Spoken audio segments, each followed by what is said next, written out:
Hi everyone, সকলকে welcome.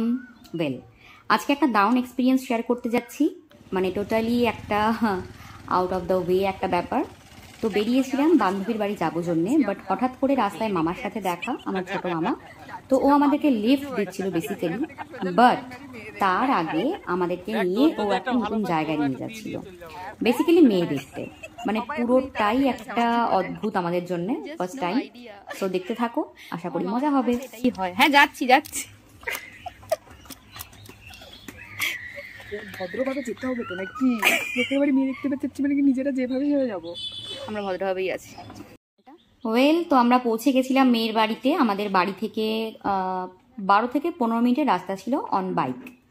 তো মামার এনারা পূর্ব পরিচিত, মেবি আমাদেরও বংশের দিক দিয়ে কিছু না কিছু হয়, বাট আমি চিনতাম না বা জানতামও না। তো মামার এক শালির ছেলের জন্য এই যে পাত্র, তার জন্য আমরা মেয়ে দেখতে গেছিলাম। তো ও হচ্ছে কিশোর। আমি ভিডিও করছি, আজকের কন্টেন্টটা তো ভিডিও দিতেই হবে।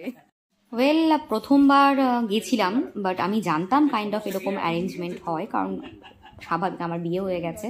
তো তোমাদেরকেও বলে দিই এরকম হয় মেয়েদের বাড়ি থেকে বা ছেলেদের বাড়ি থেকে কেউ গেলে।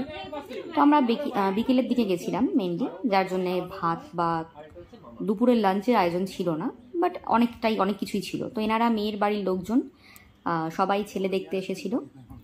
তো ছেলে তো খুবই লজ্জা পাচ্ছিল শুরু থেকেই। আর এদিকে আমরা খাবার ভাগ করছিলাম, কারণ আমাদের একদম খিদে ছিল না, প্লাস আবার বান্ধবীর বাড়ি যাওয়ার ছিল। আমি আর আমার বান্ধবী উমা আমরা মিলে খাবার শেয়ার করে খাচ্ছিলাম। তো এই চলে এসছে মেয়ে, খুবই মিষ্টি দেখতে মেয়েটিকে।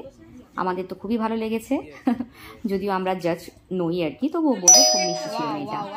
তো তার মাঝখানে আবার কারেন্টও চলে গেল, মানে সবকিছু উদ্ভট জিনিস একসাথে এক জায়গায়। আর ছেলে মেয়ে দুজনাই খুব লজ্জা পাচ্ছিল।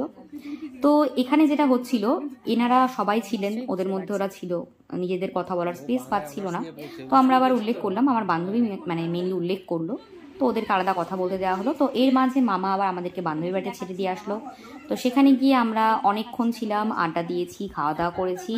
অনেক দিন পর বান্ধবীর সাথে দেখা, খুব ভালো সময় কাটিয়ে দেন আমি আর রুমা বাড়ি ফিরেছি। তো এই আর কি, আজকের ব্লগটা এইটুকুই। তো এই ব্লগের মাঝখানে দেখে নাও আমরা ওখানে গিয়ে অনেক কিছু খেয়েছি, মানে আমরা যেখানে খাবার দাবার সেখানে আছে, এটা জেনে নিতে হবে।